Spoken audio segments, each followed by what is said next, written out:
I don't want to do this video. Do I have to? Oh yeah, I suppose so. It's the way I'm kind of going with the channel anyway, innit? So, oh, Sunderland vs fucking Norwich. Here we go. Where do we begin? Well, okay. First of all, we all know how it ended. 3-1 to Norwich. It was more. If I was to be fair, I would say the fair result would have actually been a 0-0 draw, because the game was actually fucking boring. You know, you had 26 minutes of shite, literally, until Pantilimon with a fantastic save. Gives away a corner. Brady takes corner short, has the ball, knocks back to him. He drills it in. Pantilimon with another fantastic save, but it cannons off Russell Martin. Yeah, I've got notes down here, by the way, so you might see me glimpse down. Cannons off Russell Martin, and he wheels away as if he's won the fucking World Cup. Yeah, okay. Bravo. You take good credit for that, my son. Well done. Fucking bellend. Honest to God. Not even Sunderland players do that. Hell, not even Newcastle players do that. And they're the most despicable bunch of the fucking lot. Worse than fucking Chelsea. So yeah, in between that, yeah, Jermaine Lenz, I believe, popped off a shot. Yeah. Then it came to Stephen Whittaker, 1-2 with Wes Houlihan. And then it looked, from where I was sitting, it looked to take a fluky deflection with the shot. And that made it 2-0. 57 minutes comes along. Houlihan again. Finds Nathan Redmond. And slots it home. It is a well-worked goal, and I can't fault that one. Really can't. You know, I will always give credit where credit's fucking due. It's as simple as that. If something looks dodgy, then I'll tell you. Easy. You know, because considering the fact that the build up to the second one, there was a fucking foul involved on a Sunderland player, which the referee didn't give. Back there again, aren't we? Just like last week. Remember, 4 games last week with the worst decisions ever. One of them was Sunderland Leicester. Fucking Slop should have been given a red card. Ridiculous.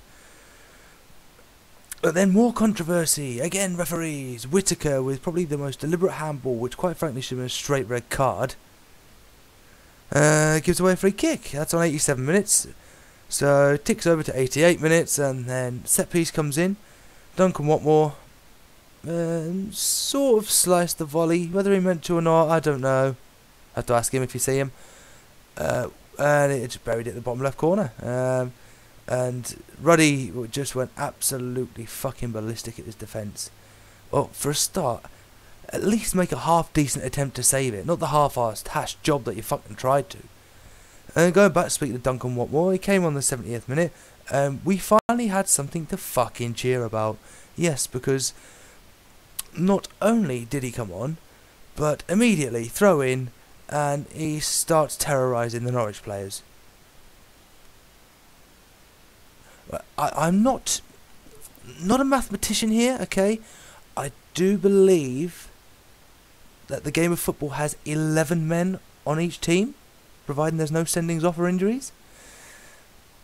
I do believe they're meant to have 11, not just fucking 1.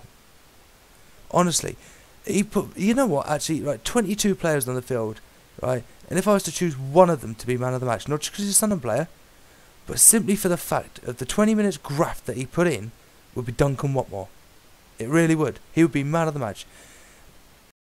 Besides the Norwich players, excuse me, a bit of a dry throat here. Besides the Norwich players, hold on, I've got some water here. That's a bit better. Fruity water. Besides the Norwich players, and besides all the other riffraff that play for fucking Sunderland that clearly have no respect for the badge, Watmore put in. You'd think he'd been on the pitch for not only full time but fucking extra time as well. That's how much graft he was putting in, and he was working, unlike every other fucking player on there, who quite frankly just seemed bone idle. Hence why I say it should have been a 0-0 draw. It really should have been, but I suppose it's all well and good for Norwich. Okay, well done to them. They got the win. Can't fault them, At the same point, yes, I do believe it should have been a draw. However, wait to check this out, because I've made a few notes here. Very interesting things, right? Goth crooks of the BBC. Oh, here we go. The fun starts now. The BBC. Fucking round-headed fucking buffoon. And I quote, I think Sunderland will... I don't think Sunderland will stay in the Premier League. And the BBC pay you to be a football pundit. Here's the issue I have with that. If that was maybe 10 or 12 games in, and we were playing like the way we've been playing, yeah, I'd agree with you. Here's the issue I have, you fat round-headed fucking buffoon. We're only 2 games in. You know, teams are still trying to find the balance to the squad. Chelsea last week. Did you see them slagging off Chelsea because they drew 2-2 with Swansea? No. No, you don't, do you? Swansea earned. They fought for their draw. Okay, there wasn't much fight in Sunderland today, but don't get me wrong, there was a lot more fight fucking this week than there was last week. But to say that, I mean, what a fucking pillock, honestly. And that they pay you to say things like this. I'd want my fucking money back. BBC. Yeah? We pay you a TV licence for a reason. Do your fucking jobs. And then you had Alex Neil, the manager of Norwich. Oh, God. We dominated the game. Dominated? Where am I looking at this right? So I got 1, 2, 3, 4. 4 goals scored. It was 3-1. You had 60% possession. We had 40. Okay. Yeah, you had more shots. Okay, fair enough. Yeah, you had more shots on target. Fair enough. Had a few more set pieces than us. Yeah, corners, that is. Fair enough. I don't quite think that grasps dominating a game somehow. For a start, you conceded a goal, so there we go. Say no more, say no more. Oh, God. Right, now, okay, now there's a few iffy questions here, you know. Did Norwich deserve to win? No. They didn't. Did Sunderland deserve to win? Fucking no, not by any stretch of the imagination. Not by a fucking long shot. Did Sunderland defend better? Little bit. If I was to rate last week's game, that would get a 1 out of 10 any fucking day of the week. So, but if I was to rate this one, I'd say it's getting better. 3 out of 10. But with any team, there is just one flaw that, quite frankly, Dick Advocate, the little general, just needs to fucking change. The left-hand side of the defence is a joke. It really is. Van Aanholt, we all know he loves to bomb forward. He loves to take on other defenders as a defender. He's a weird player like that. And, you know, we should let him do that more, because he's got the pace. You know, he's a lot quicker than all that Norwich squad today. That is for sure. He made Cameron Jerome look like fucking Usain Bolt when he's in his 90s. Put it that way. You know, Yunus Kabul, he's trying to get up there though, but because Van Aanholt's tried to go forward, Kabul's tried to follow, there's no one back, Norwich find the man, they bring him round into the space. It's no good. It was just no good. It could not be done. Quite frankly, I would happily see Kabul switch with Coates. Because in that way, you've got Jones. Yes, if he has to go forward, he'll go forward on the right. That's great. Only if he has to. So, with that in mind, you'd have Kabul. He'd edge forward. That's fine. Jones would know to stay back. And then you'd have Coates. He'd know his role. He'd know his role. He'd know if Van Aanholt's gone, Coates knows he has to stay where he is. That is simple. It's as simple as that. You know, that's what he needs to do. He needs to either switch them around or simple drop Kabul. You know, he had an okay game. You know, people slagged him off last week. To be fair, it wasn't just his fault last week. It really wasn't just his fault. It was the defending in general, all over the pitch. But they really, really need to get a grasp of this. Because then at least if you switch them round, then, you know, you've got more support there. You've got a lot more support, which is good to see. Because we know Kabul, he does like to get forward every now and then. He has a tendency to fucking wander off in his own imagination. Never mind on the fucking pitch. You know, If not, then drop Cabal and just bring in John O'Shea. Bring in. I never thought I'd say that, because fuck me, he was fucking almost diabolical last season. But bring in John O'Shea. For God's sake, we need someone to general that back four.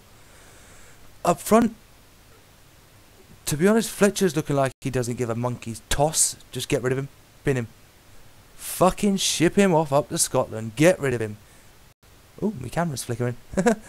It doesn't like it when I do that, does it? Did it? No? You're not gonna... No? Okay, fair enough. Doesn't want to do it again. You know, so, yeah.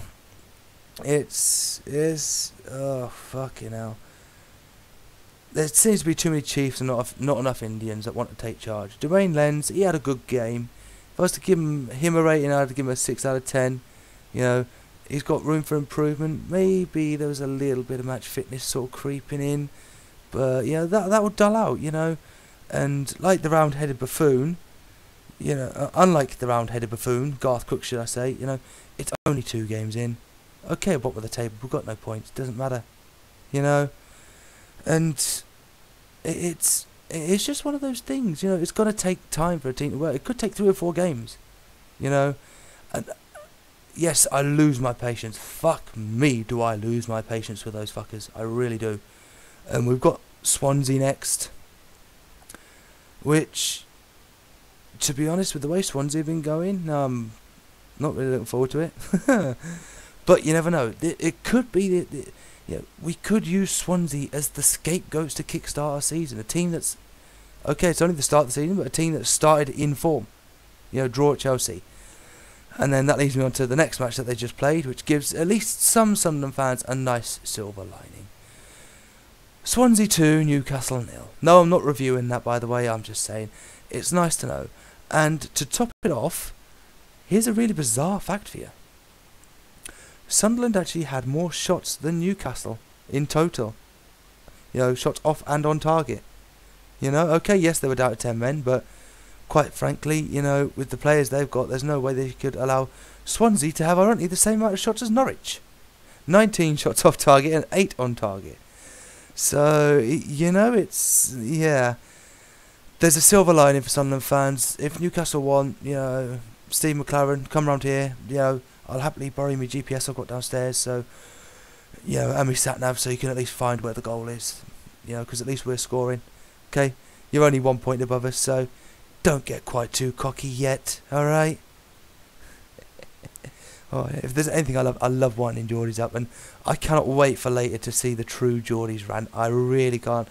It's going to be absolutely amazing, because his team were diabolically shite. You know what, I would even go as far to say that they were actually worse than Sunderland. Yes, I would.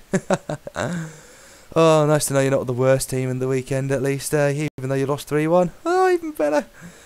So that's it, guys. That's it for this one. So I'll hopefully get a preview out some point this week for the Swansea game. You know, keep me on the press, see what the press conference has to offer and all that. Fingers crossed, guys. Fingers crossed.